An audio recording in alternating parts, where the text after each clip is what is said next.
Haleluya, puji Tuhan, selamat pagi dan salam sejahtera di dalam kasih Tuhan kita Yesus Kristus.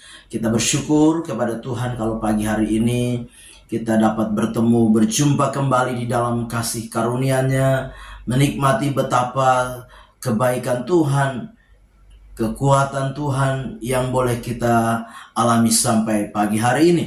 Itu sebabnya sebelum kita beraktivitas, mari kita menyediakan hati kita, menyediakan diri kita untuk kita bersama-sama mendengarkan firman Tuhan.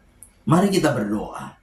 Bapa di dalam surga, Bapa di dalam nama Tuhan kami Yesus Kristus, pagi yang baik ini kami mau bersama-sama mendengarkan firman Tuhan, mendasari seluruh aktivitas kami di sepanjang hari ini. Berkati kami semua ya Tuhan. Kami mengucap syukur dalam nama Tuhan kami Yesus Kristus kami berdoa. Haleluya. Amin. Puji Tuhan. Bapak Ibu jemaat yang kekasih di dalam Tuhan kita Yesus Kristus, pagi hari ini tema firman Tuhan yang ingin saya sampaikan kepada kita sekalian, yaitu percaya kepada Tuhan. Sekali lagi tema firman Tuhan, percaya kepada Tuhan. Mari kita memperhatikan firman Tuhan di dalam Roma pasal yang keempat ayat yang ke-17 dan 18. Roma 4 ayat 17 dan 18, demikian firman Tuhan, seperti ada tertulis, engkau telah kutetapkan menjadi bapa banyak bangsa di hadapan Allah yang kepadanya ia percaya, yaitu Allah yang menghidupkan orang mati dan yang menjadikan dengan firman-Nya apa yang tidak ada menjadi ada. Ayat 18. Sebab sekalipun tidak ada dasar untuk berharap, namun Abraham berharap juga dan percaya bahwa ia akan menjadi bapa banyak bangsa menurut yang telah difirmankan, demikianlah banyaknya nanti keturunanmu. Nah Bapak Ibu jemaat yang kekasih dalam Tuhan kita Yesus Kristus, pagi hari yang baik ini kita sama-sama belajar dari satu tokoh Alkitab, yaitu Abraham. Abraham disebut dengan bapa orang beriman, atau juga kalau kita baca ini dikatakan bapa banyak bangsa.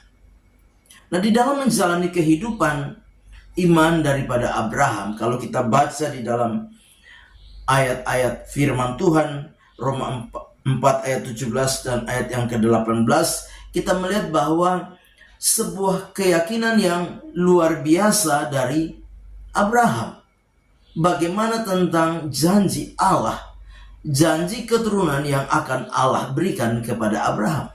Walaupun kita menyadari bahwa Abraham sebagai manusia biasa juga pernah mengalami keraguan-raguan di dalam hidupnya.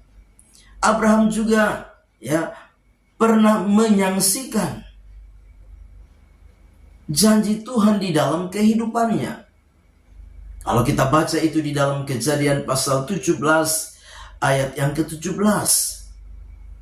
Kemudian di dalam Kejadian 18 ayat yang ketiga, Sarah juga menyaksikan akan janji Tuhan di dalam kehidupan mereka. Kenapa? Karena keadaan lahiriah mereka yang tidak akan dapat lagi menurunkan keturunan. Sebab Abraham, firman Allah katakan, berumur 100 tahun dan Sarah 90 tahun. Nah Bapak Ibu jemaat yang kekasih di dalam Tuhan kita Yesus Kristus, pagi hari ini lewat kisah Abraham di dalam Roma 4 ayat yang ke-17 dan ayat yang ke-18 ini, kita akan belajar ada dua hal penting yang akan kita pelajari lewat firman Tuhan. Yang pertama, bahwa keadaan, situasi atau kondisi tidak dapat membatasi janji Allah digenapi dalam hidup kita. Sekali lagi, keadaan, kondisi atau situasi tidak dapat membatasi janji Allah digenapi di dalam hidup kita. Nah Bapak Ibu jemaat yang kekasih, dikatakan dengan jelas di dalam ayat yang ke-18, Sebab sekalipun tidak ada dasar untuk berharap, namun Abraham berharap juga dan percaya bahwa ia akan menjadi bapa banyak bangsa menurut apa yang telah difirmankan. Demikianlah banyaknya nanti keturunan. Jadi secara keadaan, kondisi, situasi daripada Abraham dan Sarah, mereka tidak mungkin menurunkan keturunan. Tetapi Abraham percaya tentang janji Allah lewat apa? Firman Allah. Firman Allah akan digenapi dalam kehidupan daripada Abraham. Abraham yakin itu. Nah, itu sebabnya Bapak Ibu jemaat yang kekasih dalam Tuhan kita Yesus Kristus, mari kita meyakini setiap firman Allah di dalam hidup kita. Meyakini janji-janji Allah di dalam hidup kita. Kita harus menyadari bahwa apa? Firman Allah mampu melakukan segala hal. Ayat 17 bagian akhir dikatakan demikian, yaitu Allah yang menghidupkan orang mati dan yang menjadikan dengan firman-Nya apa yang tidak ada menjadi ada. Allah yang menjadikan dengan firman-Nya dari yang tidak ada menjadi ada, yang tidak mungkin menjadi mungkin, yang mustahil tidak menjadi mustahil. Nah, Bapak Ibu jemaat yang kekasih, kalau kita melihat keadaan, kalau kita melihat situasi, kondisi yang terus berubah-ubah di dalam dunia ini, kita mungkin akan berkata bahwa tidak mungkin itu terjadi. Tapi kalau kita meyakini akan firman Tuhan di dalam hidup ini, percaya bahwa firman Tuhan ya dan amin, janji Tuhan ya dan amin, maka kita percaya sekalipun keadaan berubah, situasi berubah, tetapi firman Allah tidak pernah berubah. Firman Allah ya dan amin. Firman-Nya berkata langit dan bumi akan berlalu, tetapi firman Tuhan kekal selama-lamanya. Maka kita percaya firman itu akan digenapi di dalam hidup kita. Firman yang akan mengadakan dari yang tidak ada menjadi ada. Firman yang menjadikan dari yang tidak mungkin menjadi mungkin. Firman yang mampu melakukan perkara-perkara yang dahsyat, yang ajaib, yang luar biasa di dalam setiap kehidupan kita. Itu sebabnya Bapak Ibu jemaat yang kekasih, jangan menyepelekan firman Tuhan. Jangan anggap biasa firman Tuhan. Ya, firman Tuhan sesederhana apapun yang disampaikan, mari terima dengan iman di dalam hidup ini. Maka engkau akan melihat firman itu akan bekerja dan berkarya di dalam hidupmu.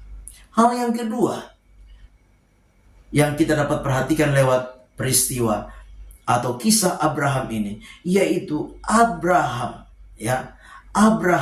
memiliki iman yang teguh. Di dalam pembacaan firman Tuhan ayat yang ke-19 dikatakan imannya tidak menjadi lemah, walaupun ia mengetahui bahwa tubuhnya sudah sangat lemah karena usianya yang kira-kira 100 tahun dan bahwa rahim Sarah telah tertutup. Bapak Ibu jemaat yang kekasih, keadaan, kondisi, situasi berubah-ubah. Kadang-kala tidak ada kepastian. Itu sebabnya kadang-kala membuat banyak orang yang lemah imannya. Imannya menjadi goyah. Tetapi firman Tuhan dengan jelas di dalam ayat yang ke-19 ini, iman daripada Abraham tidak menjadi lemah, walaupun kondisinya secara fisik lahir ya lemah. Tapi imannya tidak menjadi lemah. Itu sebabnya imannya itu diperhitungkan Allah sebagai sebuah kebenaran. Di dalam ayat yang ke-22 di sana dikatakan karena itu hal ini diperhitungkan kepadanya sebagai kebenaran. Bapak Ibu jemaat yang kekasih, sekecil apapun iman yang ada di dalam hidup kita, mari tetap teguh di dalam iman. Percayalah bahwa di dalam menjalani hidup ini, kalau engkau punya iman, saudara dan saya kalau punya iman yang kuat, maka iman yang ada pada kita itu diperhitungkan Tuhan sebagai sebuah kebenaran di dalam hidup ini. Sebab firman Allah berkata di dalam Ibrani 11 ayat yang ke-6, tanpa iman tidak mungkin orang berkenan kepada Allah. Tapi kalau engkau punya iman, sekalipun itu sekecil apapun iman di dalam hidupmu, engkau akan diperkenankan Allah. Engkau akan dibenarkan oleh Allah. Dan Allah melihat orang yang punya iman itu maka Tuhan akan memberkati orang-orang yang hidup di dalam iman. Bapak Ibu jemaat yang kekasih, iman dan firman tidak mungkin dipisahkan satu dengan yang lain. Karena firman Allah di dalam Roma 10 ayat 17 berkata, iman timbul dari pendengaran dan pendengaran dari firman Kristus. Itu sebabnya sebagai orang-orang percaya menjalani hidup ini, tetaplah percaya kepada firman dan milikilah iman di dalam setiap kehidupan kita. Maka kita akan menikmati janji-janji Tuhan di dalam setiap kehidupan kita. Amin. Mari kita berdoa. Bapa di dalam surga, terima kasih firman Tuhan sudah kami dengar. Biarlah firman itu jadi rema dan berkat di dalam hidup kami. Kami serahkan seluruh hidup kami sepanjang hari ini dalam tangan Tuhan. Kami mengucap syukur melangkah bersama Tuhan di hari baru ini. Dalam nama Tuhan kami Yesus Kristus kami berdoa. Haleluya. Amin. Selamat pagi. Tuhan Yesus memberkati.